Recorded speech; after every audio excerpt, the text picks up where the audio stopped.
Wait till you hear President Trump, former President Trump's latest explanation for how he declassified those documents, he says. He appeared last night on Sean Hannity's Fox News program from Mar-a-Lago. In the interview, Trump said presidents can declassify documents just by, quote, thinking about it. You had said on Truth Social a number of times you did declassify. I did declassify, yes. Okay. Is there a process? What was your process to declassify? There doesn't have to be a process, as I understand it. You know, there's different people say different things, but as I understand, there doesn't have to be. If you're the president of the United States, you can declassify just by saying it's declassified, even by thinking about it, because you're sending it to Mar-a-Lago or to wherever you're sending it. And there doesn't have to be a process. There can be a process, but there doesn't have to be. You're the president. You make that decision. So when you send it, it's declassified. I declassified everything. Then there's this line of reasoning from Trump, which seemed to surprise even Sean Hannity.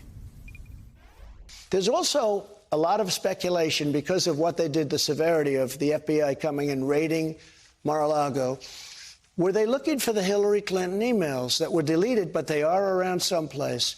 Were they looking for the spying on Trump's... you had it. No, they may be saying, they may have thought that it was in there. Okay. And a lot of people said the only thing that would give the kind of severity that they showed by actually coming in and raiding with many, many people is the Hillary Clinton deal, the Russia stuff, or...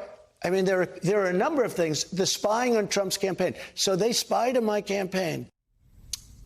John, help me out here. Yeah. I've still got a little jet lag from London, so my processor isn't working maybe as fast as it should. Yeah. What's he talking about there? I have no idea.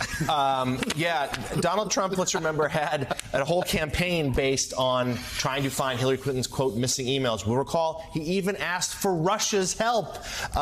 So it is a remarkable plot twist, Danny Cevallos, that apparently the FBI thinks they might have been at Mar-a-Lago. Now, we know that's not true, but is there anything he just said right here in terms of that nonsense or his claim that he could declassify things just by thinking about it? Is any of this true? Can it hold up? Jonathan, just give me a minute. I am currently declassifying documents by thinking about them. There it is. It's pretty surprising that Trump would say that declassification powers extend this far. But more significant is, I can't help but go back to the point Andrew Weissman made, which is how has this declassification theory even helped Donald Trump? His attorneys won't go so far as to say it in a court filing. And by the way, I sympathize with those attorneys. They are in a position, many is the time that I've been put in a position by a client where I have to use some word salad to get around what the client wants to say in court, but that I would never say in court. And I really sympathize with these lawyers because they've said essentially, well, the president has the power to declassify documents, but they won't go so far as to say that he did, in fact, do so. Because if they did, they would be putting their attorney stamp on statements like Trump just made with Hannity, which is that he was sitting in the White House